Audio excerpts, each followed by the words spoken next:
राधे राधे, जय Shri Krishna and welcome back to another video. कैसे हो आप सभी? आई होप आप सभी बहुत ज़्यादा अच्छे होंगे। मैं भी अच्छी हूँ जी। तो सुबह का टाइम है, सुबह के बज रहे हैं 7 और दिन है शनिवार का। तो यहाँ पर क्या होता है, सुबह सुबह ना मतलब लाइट चली जाती है। रात भर लाइट जो है पूरी रात चलती है। सुबह के 5:30-6 बजे तक लाइट जो है कट जाती है। तो सब लोग अंदर सोए होते हैं और फिर जैसे ही लाइट जाती है तो बाहर ये तूफ़ान पंखा वगैरह लगा करके लेट जाते हैं, क्योंकि इनका कनेक्शन जो है इन्वर्टर से हो रखा है। पंखा वगैरह का, कूलर वगैरह नहीं चलते हैं इन्वर्टर से। तो ये लोग बाहर बच्चे आकर के सो गए थे। तो 7 बजे के करीब मैंने दोनों बच्चों को भी जगा दिया था। मैं बाहर की साइड घूम करके भी आ गई थी। तो यहाँ पर चल रही है खाने की तैयारी। यहाँ पर भाभी पीस रही है लौकी का रायता बनाने के लिए। तो हर रोज़ लौकी का रायता और या फिर लौकी का कुछ ना कुछ बनता ही है। गांव में इतनी सारी हरी हरी सब्जियां जो है आ रखी होती हैं।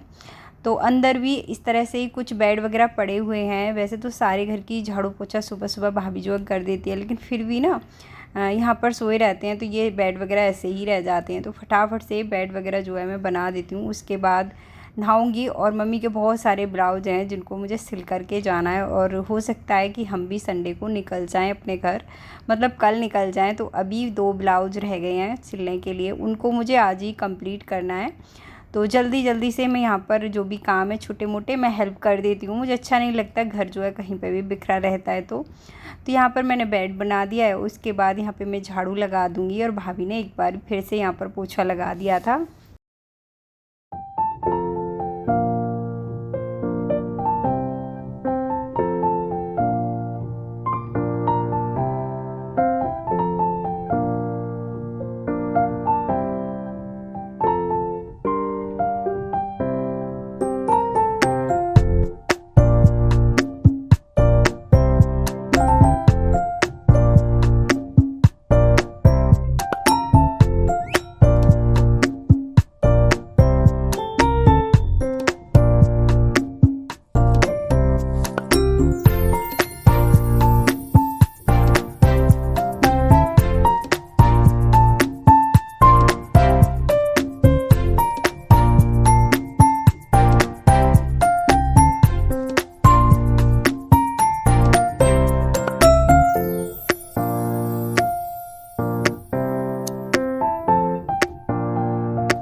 चाहे कितना भी झाड़ू पोछा दिन में कर लो, यहाँ पर ना नीम के पेड़ हैं तो उससे ना कूड़ा ऊपर से गिरता ही रहता है बराबर वाले प्लॉट में जो घेर है उसमें। तो यहाँ पर मैं आ गई हूँ नहा करके। भाभी ने झाड़ू पोछा, मतलब मैंने झाड़ू लगा दी थी, भाभी ने पोछा वगैरह सब कुछ लगा दिया है।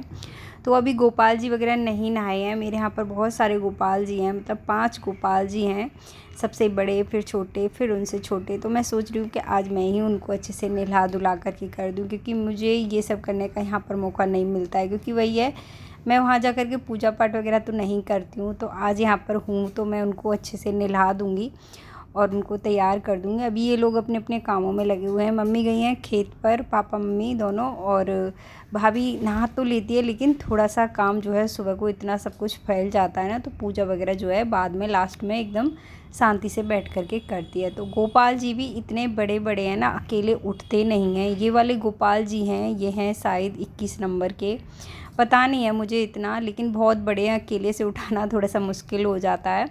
तो ये छोटी सी चारपाई है। यहाँ पर ये गोपाल जी जो हैं 5 बैठे रहते हैं। ऊपर पंखा लगा रहता है तो यहाँ पर ये हवा में बैठे रहते हैं। वैसे एक पूजा वाला कमरा अलग है, वहाँ पर जितने भी पूजा की चीज़ें रहती हैं वो सब कुछ हैं। तो यहाँ पर मैंने इनको निकलवा के बिठा दिया था, क्योंकि अंदर की साइड ना इतनी ज़्यादा गर्मी थी कमरे में, यहाँ पर थोड़ा सा ठंडा रहता है, यहाँ पर बिठा दो। तो ये हैं सबसे बड़े वाले गोपाल जी, और ये मतलब मुझसे अकेले नहीं उठ रहे थे, इतने बड़े हैं। और ये ना किसी छोटे बर्तन में भी इनको नहला नहीं सकते हैं बिठा करके। तो ये बहुत बड़ा सा, मतलब मेरी मम्मी की शादी की बारात होगी इतनी बड़ी, शायद ये मुझे पता नहीं है, शायद भाभी की शादी की होगी या फिर मम्मी की शादी की होगी। ये इतनी बड़ी बारात है। तो ये बस मैंने गोपाल जी को नहलाने के लिए, मतलब मम्मी ने निकाली हुई है तो इसमें ही मैंने इनको नहलाने के लिए बिठा रखा है। और मम्मी ने इनको कपड़े वैसे वाले पहनाती हैं जैसे कि बच्चों के होते हैं ना, निक्कर टी शर्ट, इस तरह से कॉटन के कपड़े। और ये वाले कपड़े जो रहते हैं ना, ड्रेस वगैरह ज़्यादा दिन चलती नहीं है, बस जल्दी से फट जाती हैं, क्योंकि हाथ जो है इनके ऊपर डलते नहीं हैं उसमें, इस वजह से। तो ये सबसे बड़े, फिर छोटे, इस तरह से 5 गोपाल जी हैं। 5 की सेवा होती है हर रोज़ जैसी भी इनसे हो पाती है। ये सब कुछ मेरे भाई ने मतलब लेकर के आया है वृंदावन से।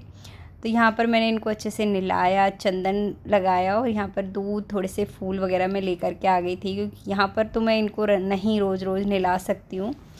और यहाँ पर आज अच्छे से मैं इनको स्नान करा दे रही हूँ। तो छोटे छोटे गोपाल जी थे, उनको भी अच्छे से मैंने नहला दिया है।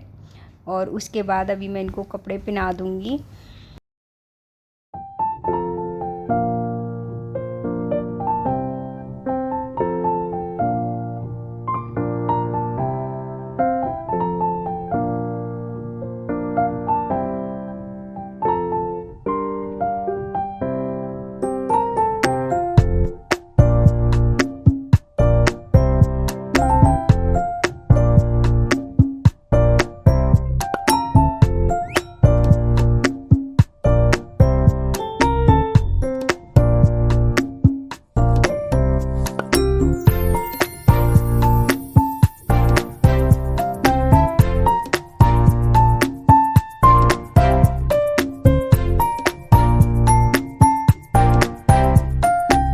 छोटे छोटे जितने भी गोपाल हैं मैंने सबको नहला दिया है। सबसे ज़्यादा इनको उठाना, बिठाना, कपड़े पहनाना मुश्किल हो जाता है। एक बच्चे से भी ज़्यादा वज़न है इनमें, मतलब जो इनसे छोटे वाले हैं ना, वो भी एक बच्चे से हैवी है वज़न उनमें। तो यहाँ पर मैंने इनको ये रेड कलर की ड्रेस पहना दी है। और बाल वगैरह गर्मी में कुछ भी ऐसा नहीं लगाते हैं, गर्मी इतनी ज़्यादा हो रखी है, इनको भी गर्मी ही लगती होगी। तो यहाँ पर मम्मी जो है इनको डेली वेयर के कपड़े जो कॉटन के रहते हैं उनको ही पहना करके रखती हैं, कुछ ज़्यादा सजाती वजाती नहीं है। तो थोड़ा सा मैंने यहाँ पर इनके वो लगा दिया है इत्र, और उसके बाद इनको मैं बिठा दूँगी खाट पर। और यहाँ पर इनको बस तैयार करके, जो मैंने यहाँ पर स्नान कराने के बाद पानी निकाला है ना, उसको गाय के लिए या तो चारे में डाल देते हैं या फिर क्या रहता है गाय पी लेती हैं। तो ये पानी जो है फेंकते नहीं हैं गोपाल को, जो भी मम्मी हर रोज़ नहलाती हैं। तो बाल वगैरह मैं इनके नहीं लगा रही हूँ, गर्मी बहुत है इसी वजह से। तो यहाँ पर ये इतना ज़्यादा पानी, मतलब 1 बाल्टी पानी तो लगता ही है इनको नहलाने के लिए।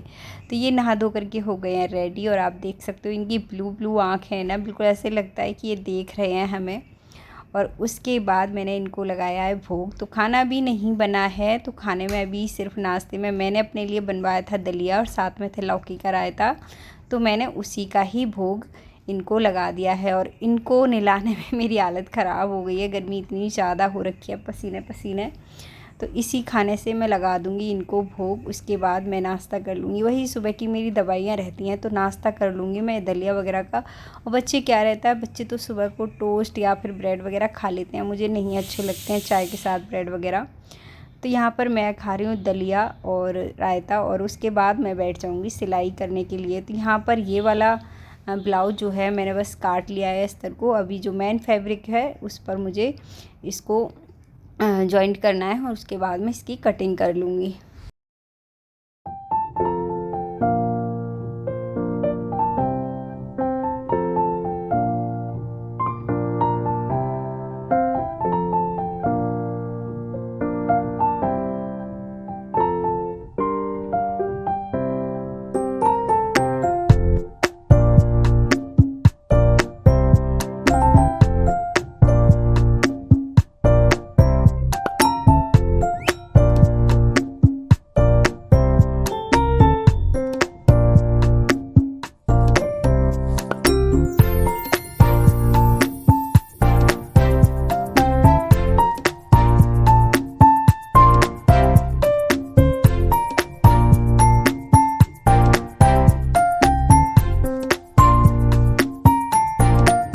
ब्लाउज़ की कटिंग तो हो चुकी है, बस अभी सिलाई बाकी रह गई। और सबसे ज़्यादा काम जो ब्लाउज़ में रहता है ना, वो मुझे सबसे ज़्यादा परेशानी लगती है, जो मतलब ब्लाउज़ को कटिंग करो और जो अस्तर और मैन फैब्रिक को आपस में जॉइंट करो, कच्चा करो। तो वो सबसे ज़्यादा काम मुझे लगता है टेंशन वाला। नहीं तो ब्लाउज़ तो जो है 30 से 35 मिनट में ब्लाउज़ जो है सिल जाता है। तो यहाँ पर अभी मैं फटाफट से दोनों ब्लाउज़ जो हैं तैयार कर दूँगी, मतलब शाम तक दोनों ब्लाउज़ मुझे सिलने हैं। तो आज मेरा सारा का दिन जो है इसी में ही जाने वाला है। वैसे तो ये सब कुछ करने नहीं देते हैं घर में और कुछ, तो यहाँ पर बैठे बैठे मैं सिलाई करती रहती हूँ। तो यहाँ पर सिलाई वगैरह ख़त्म होने के बाद करीब बज गए थे 11:30, तो हो गया था खाने का टाइम। तो खाने में है रायता, लौकी का रोटी, थोड़ी सी भिंडी की सब्ज़ी, बैंगन का भरता और थोड़ा सा मिर्च और आम का अचार। तो यहाँ पर हम सब ने बैठ कर के खाया खाना। तो अभी मैं आप लोगों से मिल रही हूँ शाम के 6 बजे के करीब। दोनों ब्लाउज सिल चुके हैं और ये था एक सूट का कपड़ा जो मम्मी ने गली में से ही लिया था, कभी लिया होगा, पहले का लिया हुआ है। सोच रही थी सुबह तक जो है मैं इसको भी सिल करके तैयार कर दूं, लेकिन टाइम इतना ज़्यादा हो जाता है, अंधेरा भी होने लग गया था और घर में ना इतनी ज़्यादा लाइट भी नहीं है बड़ी बड़ी, तो मैंने ना इसको बस कटिंग करके छोड़ दिया था। तो भाई जो है अपने आप से सिल लेगा, थोड़ा थोड़ा उसको आता है। बोला था कि मैं कुर्ता सिलूँगा, आप सलवार बना देना। तो यहाँ पर मैं उसको समझा रही थी, उसको थोड़ी बहुत कटिंग जो है आती है, तो इसीलिए वो बोल रहा था कि और सही से मुझे समझा दो, तो मैं अपने आप से बना लूँगा। तो फ्रेंड्स, आई होप आप लोगों को आज का ब्लॉग जो है पसंद आया होगा। पसंद आए तो प्लीज़ वीडियो को लाइक शेयर सब्सक्राइब ज़रूर से कर लेना। मैं मिलूँगी आप लोगों से एक और नए ब्लॉग में। जब तक के लिए bye bye, take care, thanks for watching. इसके बाद आपको ना आज ब्लॉग जो है मेरे अपने घर का ही मिलेगा, क्योंकि मैं संडे को जाने वाली हूँ, क्योंकि 10 दिन हो चुके हैं और फिर बच्चों की दोनों की ट्यूशन भी हैं, बच्चों की टेंशन है पढ़ाई की, और बच्चे अभी हॉलीडे होमवर्क जो था कंप्लीट भी नहीं हो पाया है। तो इसी वजह से जो है मैं संडे को यहाँ से चली जाऊँगी। और गर्मी भी इतनी ज़्यादा हो रखी है, बच्चे भी मतलब करने लगे हैं कि चलो घर पर, चलो घर पर, और वहाँ पर खुशी के डैडी भी अकेले ही हैं। तो इस वजह से हम संडे को जो है अपने घर चले जाएंगे। तो इसके बाद जो भी ब्लॉग आएंगे वो मेरे घर के ही आएंगे। तो प्लीज़ वीडियो को लाइक शेयर सब्सक्राइब ज़रूर से कर लेना।